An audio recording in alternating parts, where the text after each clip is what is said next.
Welcome back to KP's Kingdom, Cook with KP, and today I've got something special for you.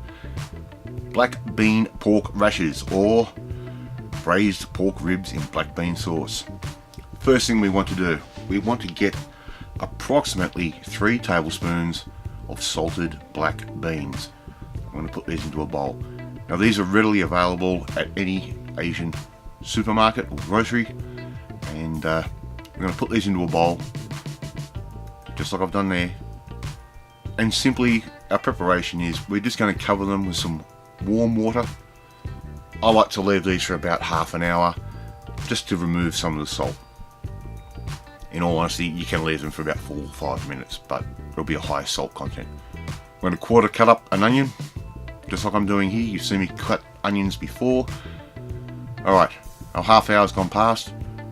We're going to strain all of that salty water off. And what we do now is we're going to mash these down with the back of a fork. Very simple, very easy to do. And we don't want to completely obliterate them, we just want them crushed down nicely. Next thing we need is our pork rashers, or our spare ribs. Now this recipe normally would be for 1 kilo. I have modified it a little bit, but I bought these from Costco and I ended up with 1.4 kilos. So it wasn't enough to split in half and freeze half, so I decided to cook the whole lot in one go. So we're going to cut those into thirds, nice manageable pieces like that.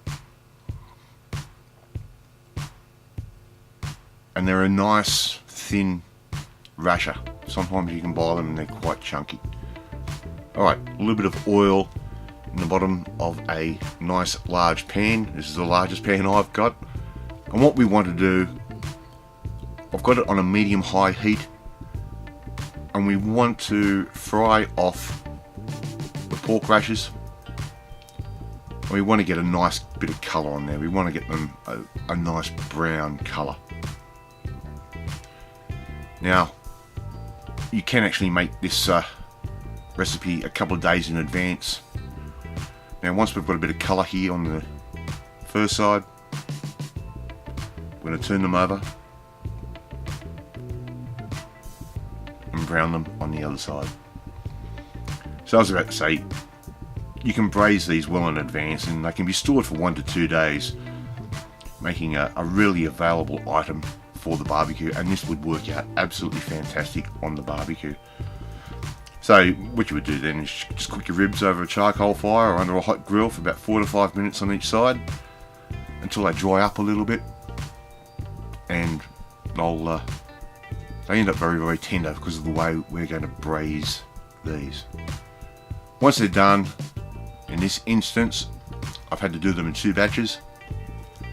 What we're going to do, we're going to set them aside, and then we're going to cook our second batch, just like I'm doing here. And as you can probably see, I've actually turned my heat way up. I've actually maxed out the cooker. It's on its highest setting. Another interesting thing too, you can see how much fat is coming out of these. If you want to reduce the fat content of the pork ribs, try steaming them for 15 minutes, allow them to cool and dry them with some paper towel. And then what you can do is go back to this step and fry them up until they're brown. And then you can continue with the rest of the recipe. Another little tip I've got for you, if you're using canned salted black beans, place them in a sieve or a strainer and rinse under cold running water before mashing them. But as I said, the dried salted beans, they say you can soak them for 5 minutes. I soak them for about half an hour to get a little bit more of that salt out. I love salt, but I don't want my dish to be too salty. I can always add salt, you can never take salt away. Alright, now we're putting in the first lot of ribs we cooked, and we're going to cover those with our onion, This is a slightly different method to cook a meal, but it's the right way to cook it. We're going to put in our black beans,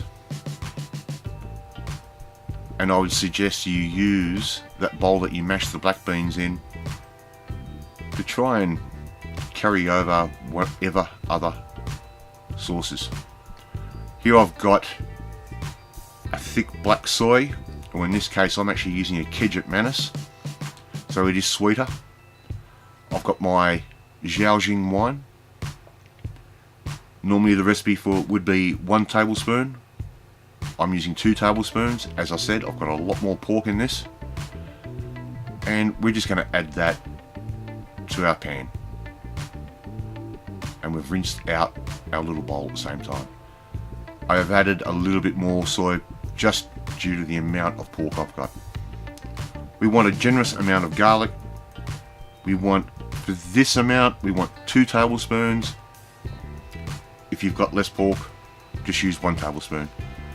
I'm going to try and slowly mix these through.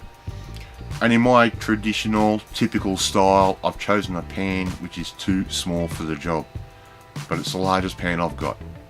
Right, we're going to cover that with a lid. We're going to turn it right down to low, and we're just going to let these things braise away. And every now and then, we're going to come through with a pair of tongs, because we can grip the pork that way, and we're just going to stir it around, just like I'm doing there. Very simple.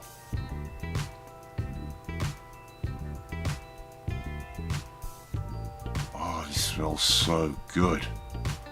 Oh, if you haven't had black bean before, you don't know what you're missing. It's a meal I always loved as a kid when my parents used to take me to a restaurant, and it's so simple to cook with. Now, as you can see, I've left the lid cracked open just a little bit, and that's just to allow a little bit of steam to escape. Now, if you don't have Chinese rice wine, you could actually use mirin, or you could use a dry sherry. And this recipe would normally use sugar, and in all honesty, I don't like to use sugar in my cooking, but just to give it a little bit of sweetness and make it a little bit healthier, I'm actually using some yellow box honey. That's my preferred honey. Use the honey of your choice if you wish to sweeten it up. Now what I'm doing is I'm taking all of these braised ribs out. These have been cooking for around about 1¼ to 1½ hours. And they are as tender as, and they've soaked up all of that marinade and all of that sauce. But when we serve this, we want a bit of sauce to actually stick to the ribs. So simply, I'm taking the ribs out, I'm going to turn my heat way up, and I'm going to reduce this sauce down.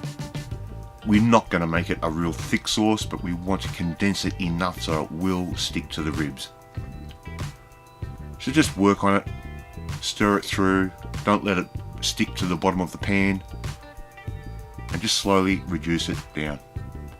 And you can start to see it thickening already. So let's put our ribs back in, just like I'm doing there. And in the meantime, I would have already had some rice cooking, or you could serve this on a bed of lettuce leaves. It's whatever you prefer. And you can eat these with chopsticks if you like, or you can eat them just with your fingers, or if you want, a knife and fork. So I'm going to plate this up the way I like to plate it up, and that is I'm going to put a ring of fresh steamed rice down,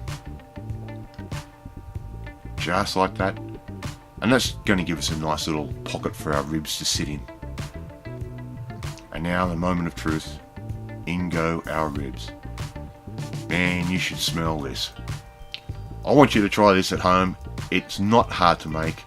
It's very, very simple. It takes a little bit of time, but it's the sort of thing you can cook on a Sunday afternoon, or if you've got a bit of time during the day.